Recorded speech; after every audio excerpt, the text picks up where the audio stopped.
Thanks for listening to Creative Leadership. I'm Morgan, and I'm here with Arna. Today, we're going to talk to Payal Wadhwa, the Vice President of Innovation, Strategy, and Design at Frog. Yeah. So that was it. What do you think? What was the conversation for you? What did it spark? Yeah, the conversation, it was really rich. And like I said at the end, I can't believe that it felt like we covered so much in such a short amount of time. But it really, one of the main things that she talked about was orchestrating in the role of the designer, Mm-hmm.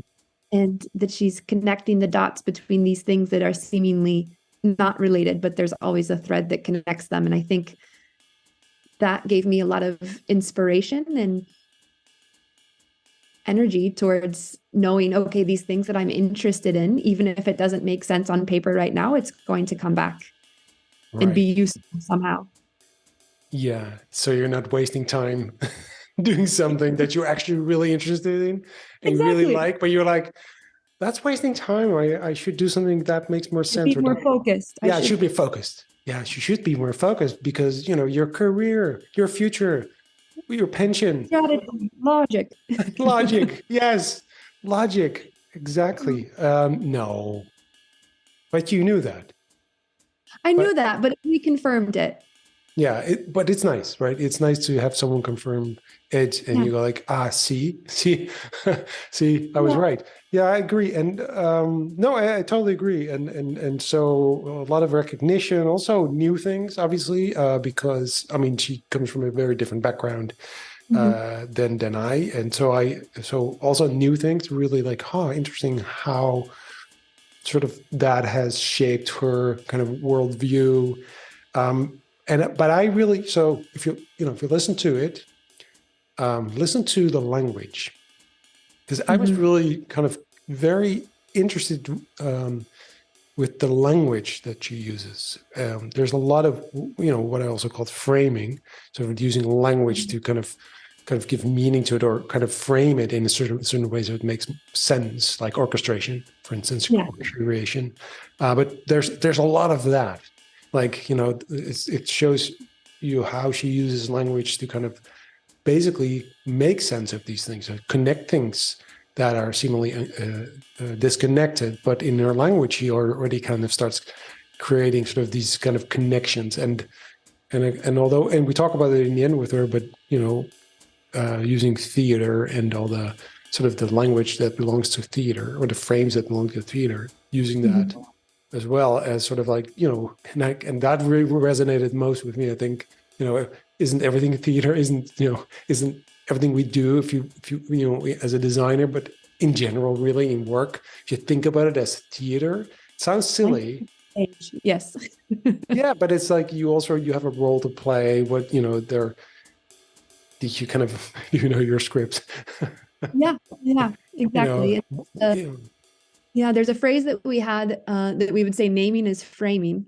So then to bring up the use of her language is because she really paints a picture of and connects things in this way, and how the words that she used, and she talked about her design school experience. She said it was a fest. It was a 5-year fest. Yeah. And that really frames it and gives me a different image. Exactly. Yeah. So. Yeah, exactly. Yeah, exactly. So it's that to me those are like frames. So you kind of see it as a fest, and then all of a sudden it's not school, it's a fest, and then the image in your head changes because all of a sudden I see these people and balloons. I don't know why. I saw balloons. Yeah. I don't know why. Lots of things going on. Yeah. Exactly. Lots of stuff, messy stuff, and I don't know where the balloons come from. But it's a fest. Exactly. Okay, so. That was really, I think it's a relevant conversation also for people in design, but also for people who kind of, I wanted to say fell out of design, grew out of design. Of like that's also what she talks about, right? Kind of her craft, basically, right? Yeah, and reinventing herself and the difference. Yeah, which I think we all do.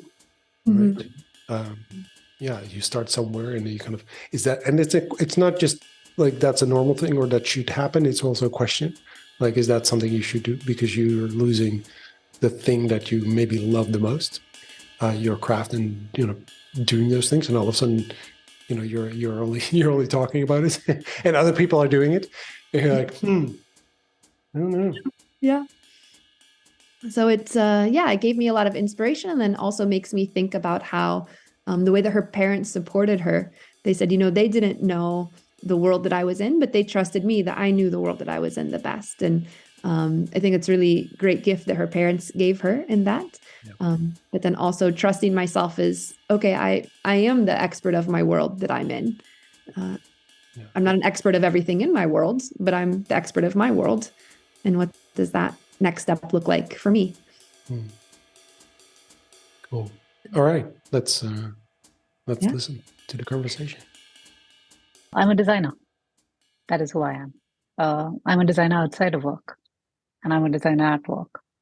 But what I identify with, if there was a thing that I have to, a hook that I have to find to talk about who I am, I'm a designer.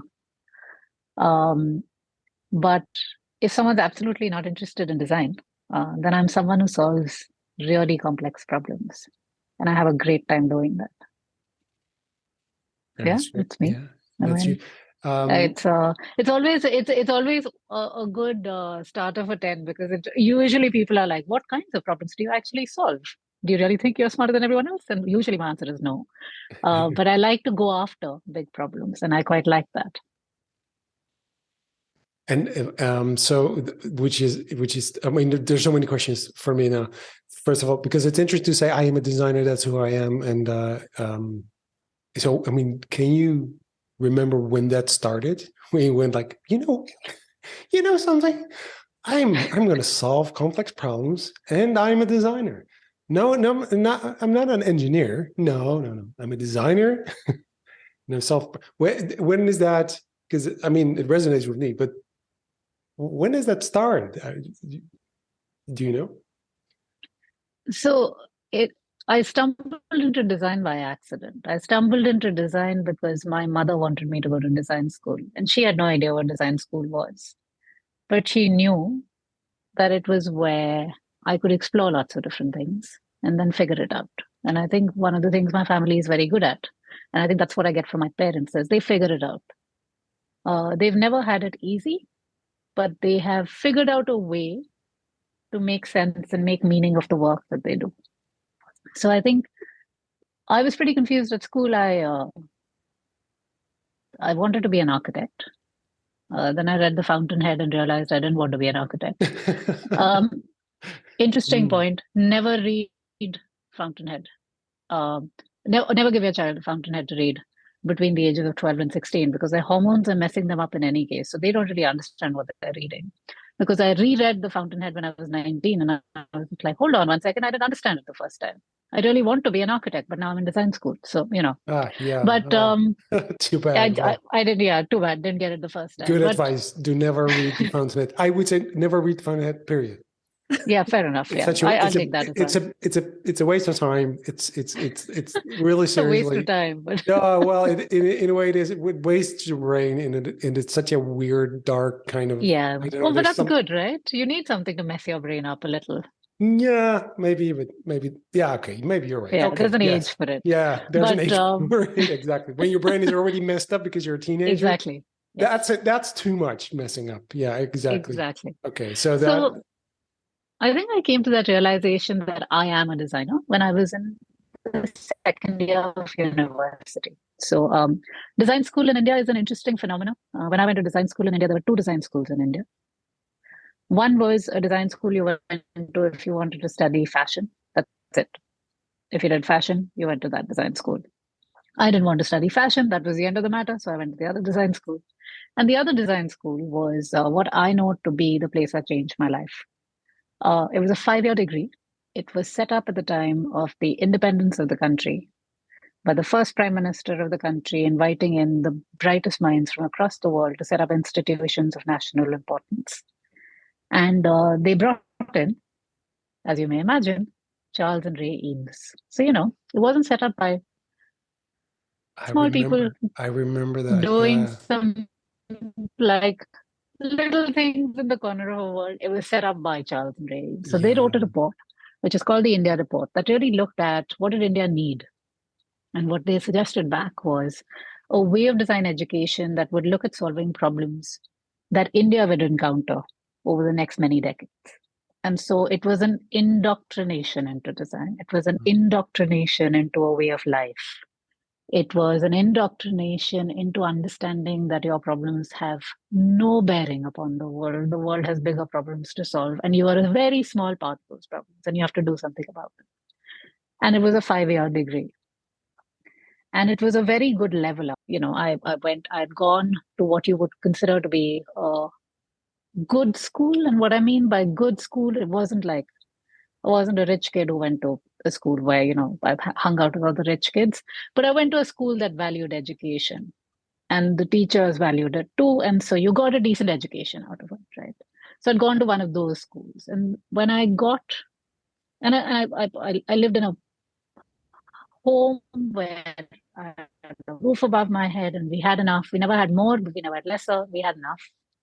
And when I got to the National Institute of Design, which is what it's called, and it's in Ahmedabad, it's 1,600 kilometers away from where my home was. It was the first time I met India. They would only take in 60 people in a batch. And it was the first time I actually discovered that there was so much more about my country and about the ways people live that I had no idea about. I lived such a sheltered life. And so I think the first year was hard because I was not sure of what I'd opted into. And it was very free as a form of education. It was very liberal in its ways of being. I'd been pretty sheltered. I was never allowed to get out of the house with my friends after like 2 p.m. in the afternoon. And here I was living on this campus where there were no restrictions. Everyone was on first name basis in a pretty hierarchical country. And you had mixed hostels. And it was a bit of a fest. Let's just keep it at that. It was a way of opening up your brains at the age of 16 and making you realize you were in the deep end of the sea and the world was your oyster. I suddenly realized that actually, you know what? I am a designer and I can actually affect change. And I think that was really, that has actually been the thing that has stayed with me throughout, which is I can affect change in my smallest possible way, but I know I can make a difference. And that actually guides everything I do, which is knowing that you have the agency of being able to do something about stuff. And I think that sort of brings in my sense of leadership and where I draw from. I'm curious. So you mentioned something in the beginning, which was you said my parents never had it easy. That stuck in my brain. What exactly does it mean? What do you mean by they didn't have it easy? I come from a humble background, but we were not poor. We weren't like striving to make sure the next day was going to be okay. We weren't in that place, but we never had any more than we needed, right? Like, so it was comfortable. Okay. We had 3 meals a day, all of that good stuff, right? Like, so I wasn't like, I wasn't striving. Like they didn't have to, like there were struggles. They weren't like there are bigger struggles in life, right? And I think now, having traveled enough for the world and having known enough about the world, I realized that the things that I could have compounded as being big issues when I was younger are not big issues. We had a decent, comfortable upbringing. But if you think about it, the reason why they never had it easy is because I am the third generation of independent India. I'm the third generation of my country. The first generation of my country were my grandparents. And my grandparents came over the border. So they came through the partition. So, it was a new homeland for them.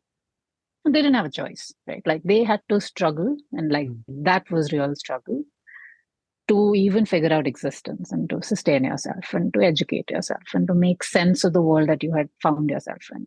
And all of the stuff that comes with it. Because they worked as hard and they worked up a chain of education and understanding that world. My parents had it slightly easier, right? But my parents still had to follow a few things, which is they had to go make sure that they got secure jobs. They had to make sure that they worked like 18 hours a day to make sure that there was food on the table. They had to make sure that they never gave up. They had to make, giving up is not a thing that you do in my family. You don't give up. But it's quite fun. Every time I've quit my job, the last few times, my mother like reacts as if I'm failing, and I'm like, no, I'm not failing. I've been doing this for a while. I just need to get a new job. Just calm down. But it's interesting, right? Like you don't fail. You don't you just keep going at it. And the whole Indian way of being, which is you just work really, really hard, and then you hope for the best, and you always do the right thing, and you hope for the best, and you pray very hard, and you hope for the best. It's all of those things that they did. But they didn't have a choice. They just did what they needed to do. Mm-hmm. Yeah. And when I see it now, I have had every opportunity to decide what I want to do. I reinvent myself every few years, and I have the ability to think about this and stop and almost indulge myself in what next. I don't think my parents ever did that. And that's what I mean by they had to work hard to make things happen. And I don't think they've ever stopped. They're still working. And, it's quite mad. And they should stop doing it. So if they ever listen to this, I should tell them to go sit on a beach and stop working, which they need to do.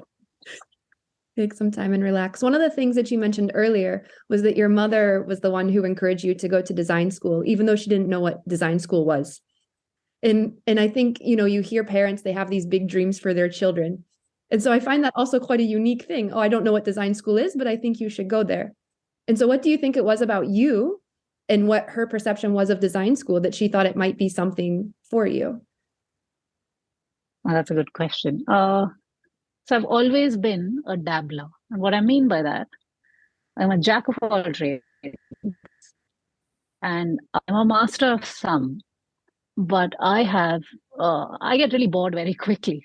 So, and I think my mother knew that, right? Like I would want to learn tennis and to swim and would possibly like to go play badminton and would possibly like to also learn to play carom and to play chess. And those were my options in the evening when I, post school.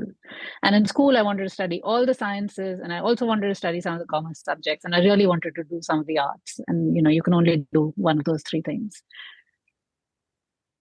And so my mother was very clear. The one I love to learn. I'm a quintessential learner. I'm a learner for life. Like I can just if someone could pay for me to be at university forever, I'm taking you up on it right now.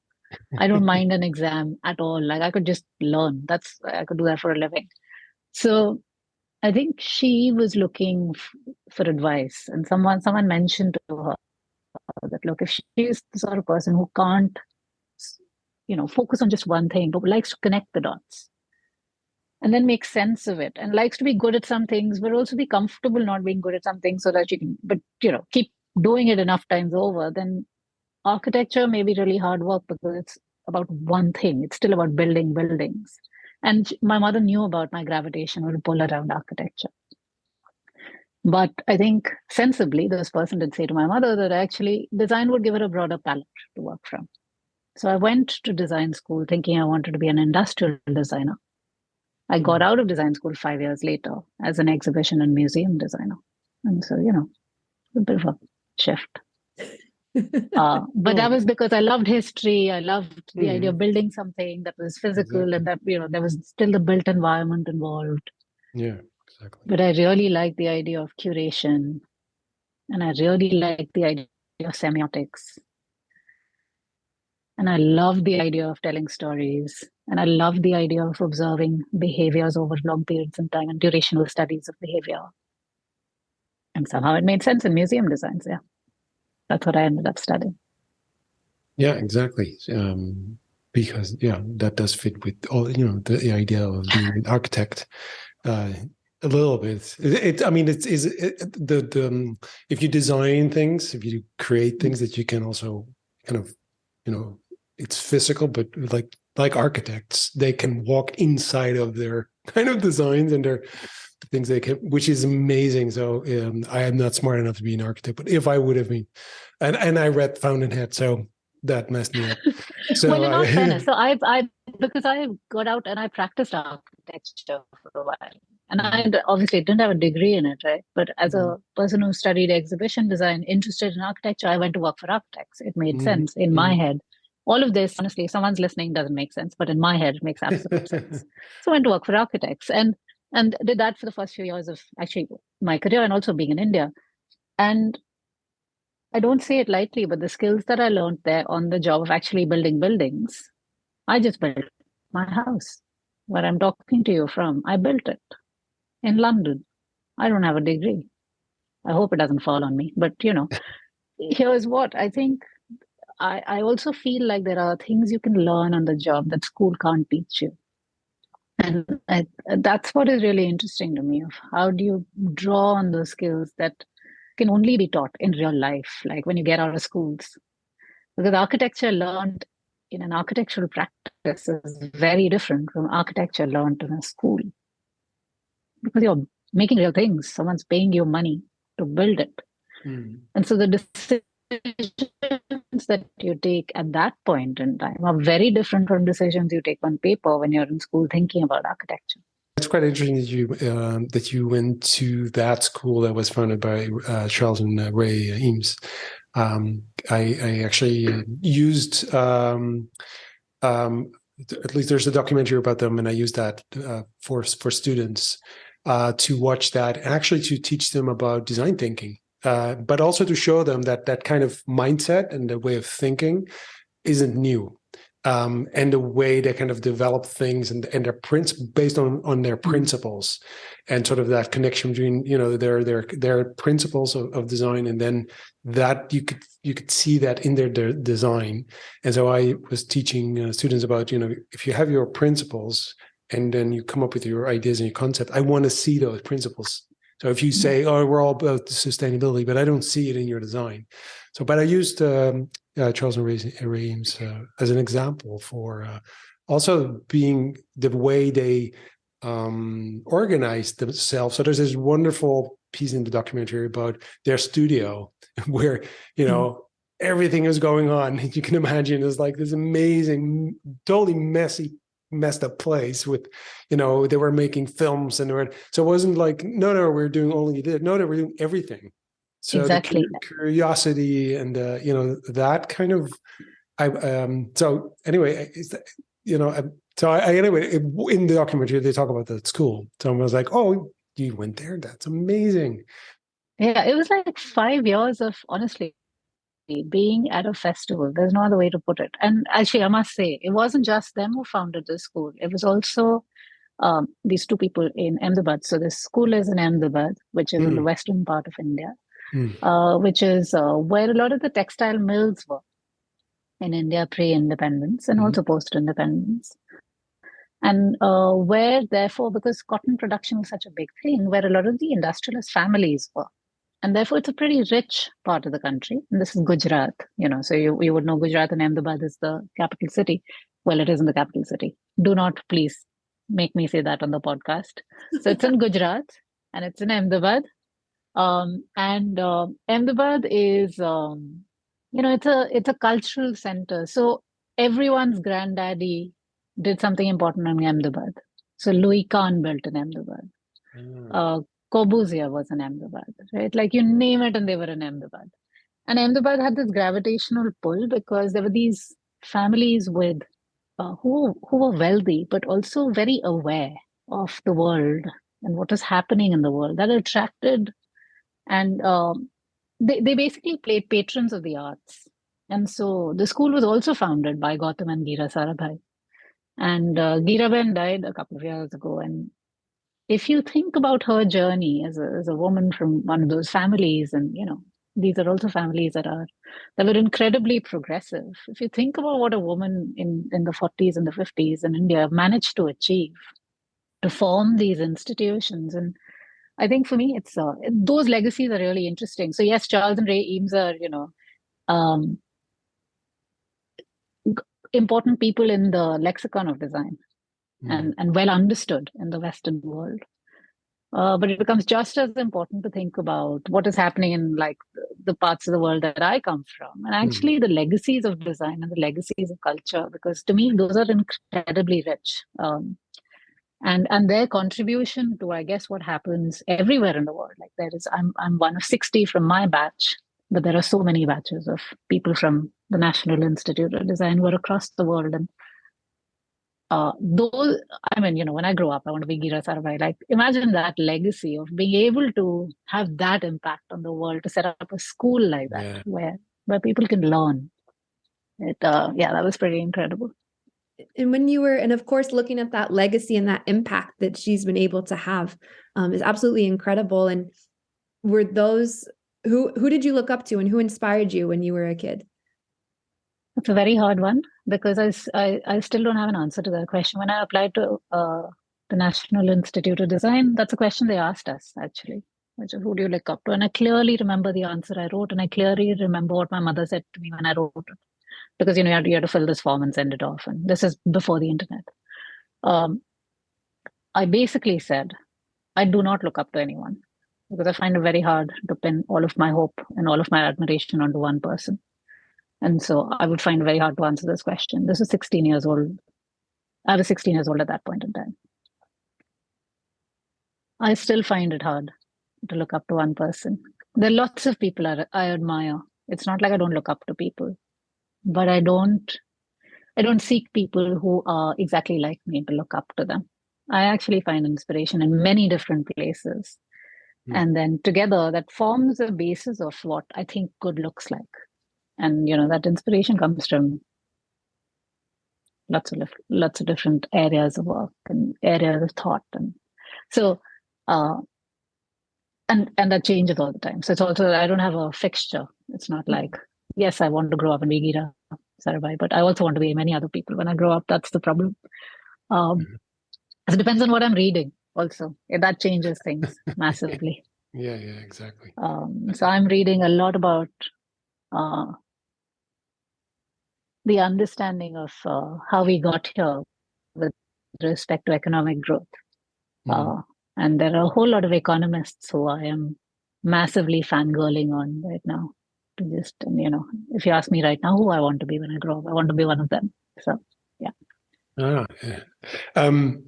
Which is obviously something that is really part of now, thinking about, because when you think about the big problems to solve, we think about, sustainability, but quite quickly you go into economics and new economics, right? So is it something, as a designer, I've always felt that I'm an imposter or a trespasser often. That, because I can do kind of, venture into these kind of fields, these bubbles of expertise where I don't belong. So like economics, for just to name one. So that I'm always like, oh, I didn't study this, or but I'm really curious about it. I'm interested in it. And I actually I want to have an opinion about it, but do I have a right to have an opinion about it? Do I have a right to speak about this as not being, in this case, maybe the economist, or being the futurist, or being the marketeer, or being the I don't know. There's so many things I'm not. There's way more things I'm not, by the way, than I am, which is like annoying. But anyway, but what is your kind of because when you're looking at complex problems, you typically you're in a you come in, you become a sort of a trespasser in a way on people who are experts in something that you also want to connect to your solution. How does that, I mean, do you recognize that? Or I do. I sort of see it in a different way. I think you're right. We can't be everything, but at the same, and I think that's actually very important to be very aware of. I like to think I'm pretty self-aware, which means I actually know what I'm not good at. And then with everything else, I try and figure my life out around the rest of it, where I think I'm a little good at some things and then I could be better. Right? And I strive pretty hard to make sure I get to that point. So I'm not suggesting I am good at everything, or everyone should be good at everything, or a designer should be good at everything. But what a designer should not be, and what the age is definitely over for, is designers being rock stars. There are no design rock stars in the world anymore. And a world where we had design rock stars is long over. So Charles and Ray. And the reason for that is, yes, exactly. And, full power to them for having been those people. But if you think about how they even talk about their own practice, they talk about their team. They don't talk about themselves. We talk about them. And that becomes really interesting, because for me, design is a hugely collaborative activity, because you solve big problems, and one person should not solve all those big problems because you can't. So I think that age of the rock star is over. The age of deep collaboration, I hope we're living in it. But I think there's a whole lot of senseless collaboration going on as well. And I think we need to sort of emerge out of that, raise the bar on how we talk about quality, raise the bar on thought, raise the bar on quality of action that comes off the back of that thought, and make sure that we're actually solving problems with the right people around the table, as opposed to just solving problems because we think we surrounded ourselves with people at the table. You have this everything work. I think half the art of design is in knowing who sits around the table with you, or which table to go and sit on if you don't get invited, which is pretty often. You don't get invited to lots of tables, but knowing which table to pick. And I think that's really interesting, because I had always wanted this job I do today. Right? So I work at Frog. My first internship that I applied for was to Frog. This was 20 years ago. This is all I wanted.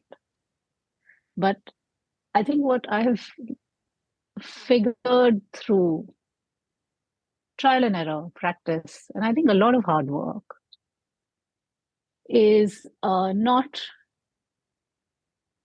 making sure I don't go after everything, and for the things that I go after, sticking to it. And what I mean by that is, we can feel like imposters when we dip in and out of things and where we think we can have any kind of conversation. The truth is, we can't. Design will not solve every problem. I believe it. I'm a designer, and I will not solve every problem, as much as I like to go after big, complex problems. I think designers have also found themselves in a trap of some sort of putting ourselves on a pedestal where we think we're actually good at everything. We are not. Let's just get that out there. The things that we are good at, we have to pick our battles, and we have to pick who we surround ourselves by to actually solve these things, because otherwise it's not worth it. So I think where I find myself really comfortable, where I don't file myself as an imposter, is when I've actually studied something and spent some time on it. So, but I also understand that nothing is so complex that you can't learn it. And that, to me, is the dichotomy to work through. And what I mean by that is, today I spend 80% of my time working in financial services, banking, capital markets, insurance. If you told me 6 years ago, this is what I would be saying to you today, I would laugh myself out of the room, because I knew nothing about it. And I could definitely not hold my own in a conversation. But I can today, because I have spent 5 straight years learning something about it. Can I have a conversation about the future of financial instruments and how products change the lives of people who actually engage with them when they are financial services products? Yes. Can I tell you everything about regulation in the financial services industry? Possibly not, but I can tell you a little about it, right? Like, of the things that touch upon my world.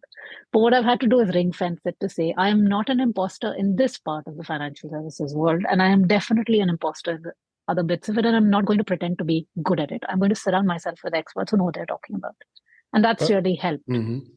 Well, you said something that I think was important, is that if you work in a field where you are not an expert. You have to work with the experts. It means that you have to find the right people to work with, meaning that you also design basically, the sort of the people or the community, the sort of who is it around the room. So I think that there's a part of design there as well, understanding like who should be in the room, so we have the right conversation. How we need diverse, set of people. We need to have being very conscious on that level of who should be. To me, that is whether you are sort of in hierarchy, the leader or not. But that to me is leadership. That's a leadership role where you say, I'm going to, or we call it facilitating, maybe. But it is a leadership role where you go like, wait a minute, we need to have those people also in a room because they're going to be important.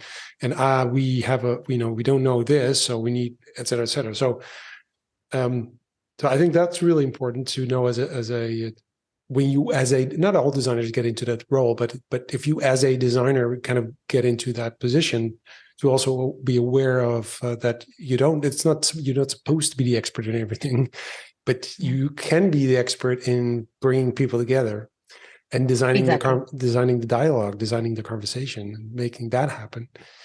And I think there is a curatorial side of it, which obviously interests me just off the back of how I've always thought of curation at large, also from the practice that I come out of. But then there's the orchestration side of it. It's one thing to bring people around the table. It's another to sustain that conversation and get something out of it. Yeah.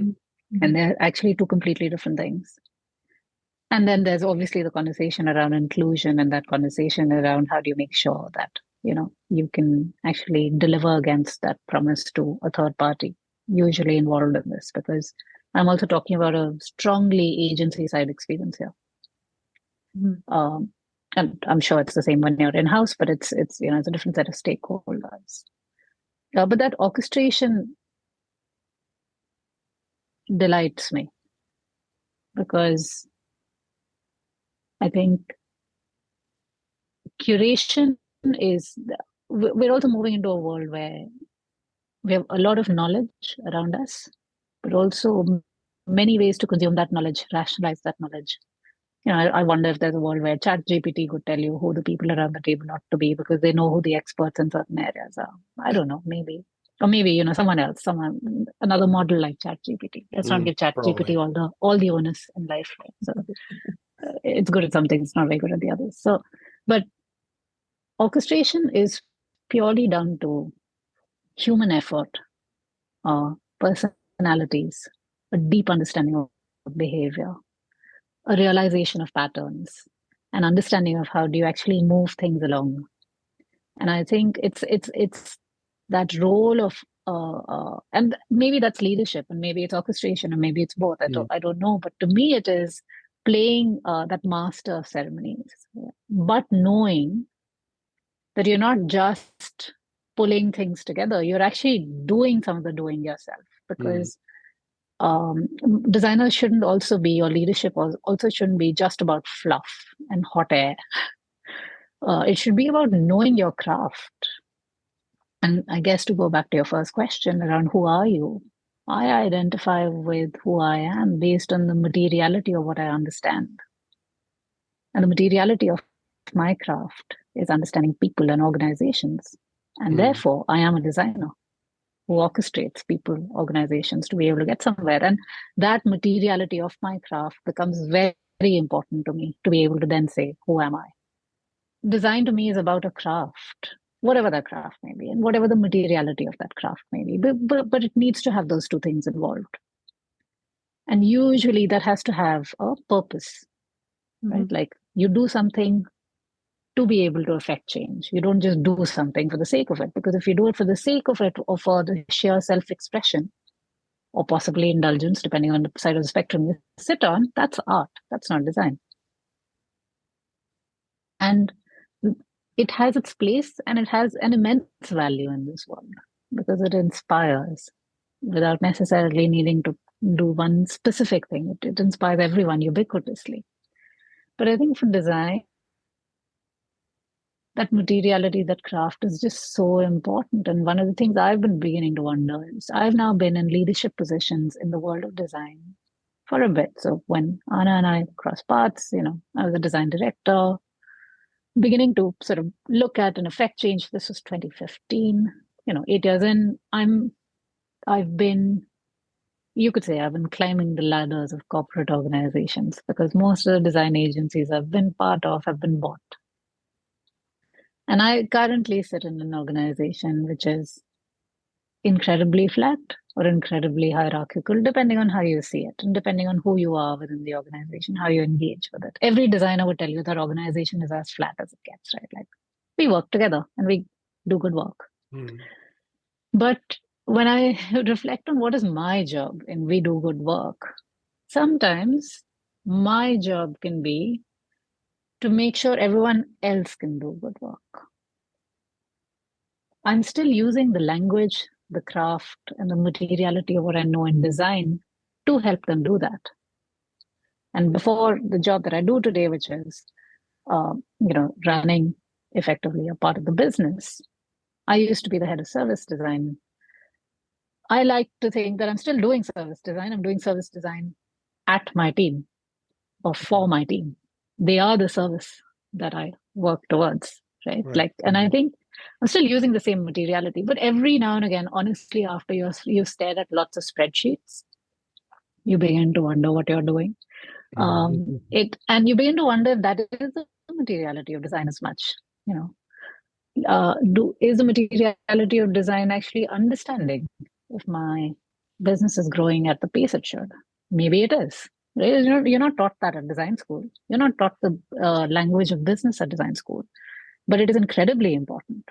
Am I looking at the margins like month by month? I am. Is that the language of design?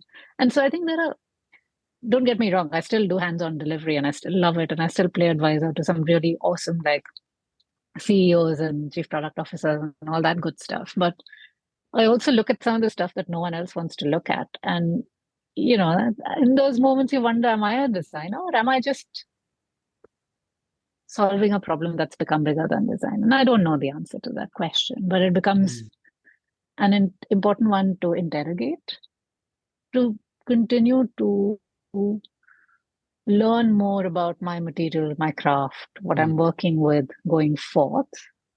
I also think design careers are never linear. Mine hasn't been. I don't think most designers wake up in the morning and they're like, right, the next corporate ladder I am going to climb, and the rung above this is X. Like, you're like, not really. I just want to do good work. So I think most creative careers, most creative leadership is also very circular, or almost like a tangled web of lots of things going on. Like, I've gone forward, sideways, backwards, completely different direction, hidden under a blanket, come back up, possibly further up than I've wanted to be, then gone back down again. So hands-on delivery role. And I like that. What's been the career change that's made either that's made you the most nervous, or that your mother's like, what are you doing? My mother, for the longest time, believed that I was, oh God, she's going to listen to this and say, yeah, that's not what I said. But my mother, I overheard her say, my daughter designs exhibitions at train stations. And I was just like, hold on 1 second, where did that come from? And I don't do exhibitions at train stations. That's not what I design. But because I'd studied exhibition design, and because when I met Anna, we were working on a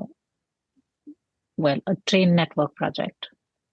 I can't name it really, but it was the biggest infrastructure project in Europe involving railways. What would that be? What would that be? So I was working on that for many years. And so, she was just like, train station, exhibition design, bring it together. Yeah, that's exactly. what she does. It's like, no, that's not what I do. Good idea, by the way. But I think the thing that possibly made my parents most nervous was when I started to talk about the dirty thing called money. It's really interesting. My parents worked really hard, so I could work really hard and be more comfortable in life than they were. And they continue to do so, right? Like, they still work. And I'm like, can you stop working? you should be fine without us. Like, we will be fine without you working, but they still do that.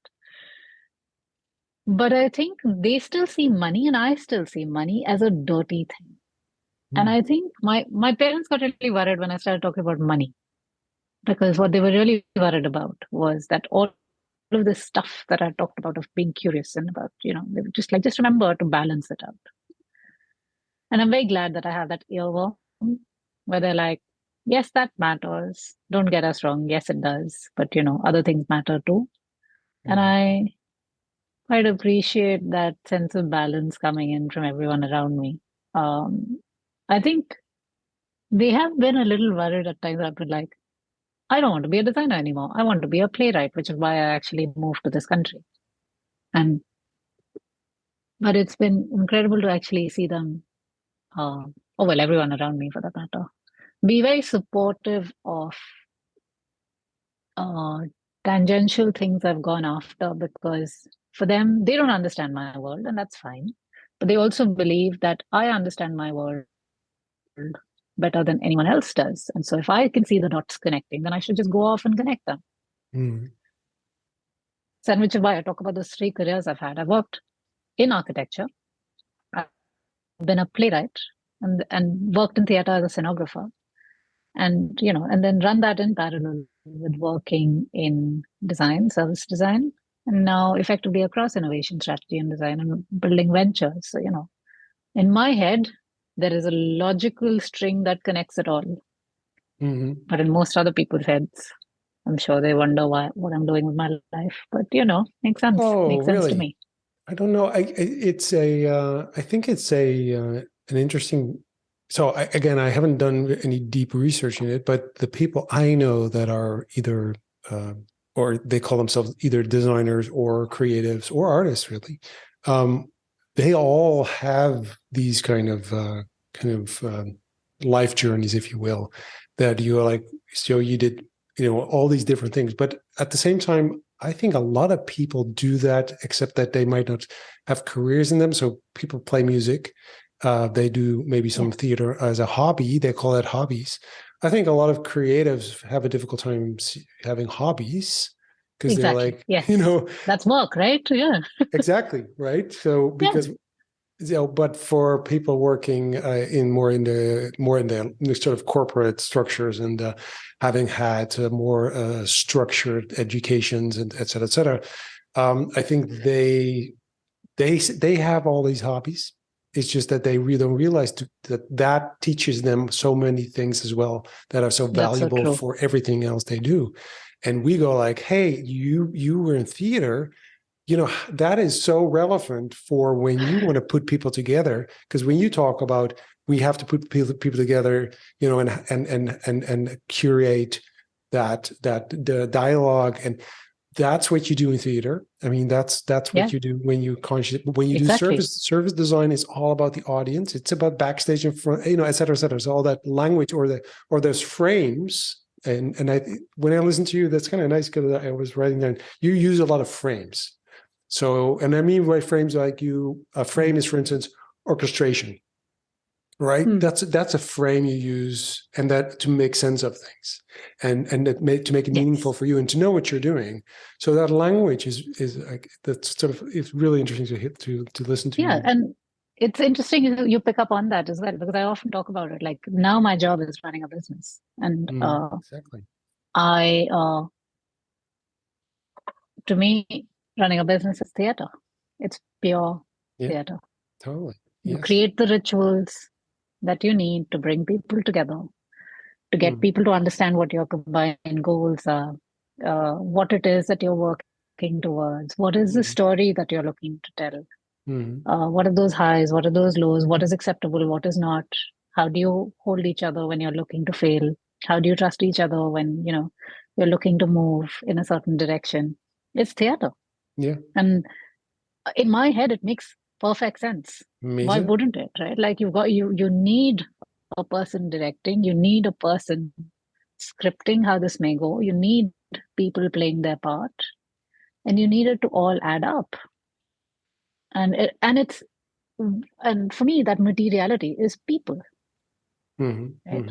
Exactly. And I have long lost my craft of, well, I haven't lost it. I can still build buildings, but I've long lost my craft of, can I make a prototype that is better than five other people sat around me in my studio? Possibly not. I'm sure they're smarter than I am at it. And they know, like, the best Figma plugins and all the rest of it, which I don't know. But at the same point in time, my craft is now working with people. That's it. Yeah. And actually, across all of those journeys, the thing that I have learned is what I'm good at and the thing that I should possibly leave behind. So that's been an interesting way to navigate that journey as well. I am curious to see how that materiality manifests over the next few years, because I think I'm also at that point where I'm curious to see where design goes. Mm-hmm. But I'm just as curious to see how I change as a leader with where design goes, or almost irrespective of where design goes. Yep. We all are. When you talk about different skills or crafts that you have, is there one, and you talk about you're being interested in everything, is there one that you're really drawn to that you would like to add more to your toolbox right now? That's an interesting one. I have an I won't say unbelievable, because that'll make it sound like I'm being immodest, an unbelievably annoying attention to detail. I like to think I'm not